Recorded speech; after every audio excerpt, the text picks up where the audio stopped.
चलो भाई, तो एक्सरसाइज 12.2 का क्वेश्चन नंबर 5 का फर्स्ट पार्ट है p square plus 6p plus 8। देखो हम इसे कैसे करेंगे, ये हमारी मिडिल टर्म है, इसे हम स्प्लिट करेंगे। और स्प्लिट करने का तरीका क्या होता है, यहाँ जो नंबर है और यहाँ अगर कोई नंबर है तो इस नंबर और इस नंबर का मल्टीप्लीकेशन करना होता है, लेकिन यहाँ कुछ नहीं है, 1 है, तो कोई दिक्कत नहीं है। 1 इंटू 8 करोगे तो क्या आएगा आपका, 8 ही आएगा।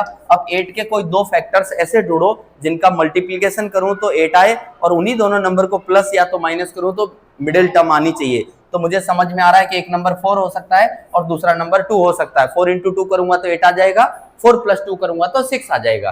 तो मैं मिडिल टर्म को ऐसे स्प्लिट करके लिख देता हूं, 4p प्लस 2p प्लस 8। और यहां लिखने के बाद में एक बार चेक भी कर लिया करो कि प्लस 4 एंड प्लस 2 प्लस 6 ही होता है ना भाई, सही है, तो हम लिख सकते हैं। अब देखो इन दोनों में से कुछ कॉमन आ रहा है, p can be taken as common, तो यहाँ क्या बचेगा, p प्लस 4 बचेगा। इन दोनों में से क्या कॉमन आ रहा है भाई, हमारा 2 can be taken as common, तो यहाँ क्या बचेगा, p प्लस 4 बचेगा।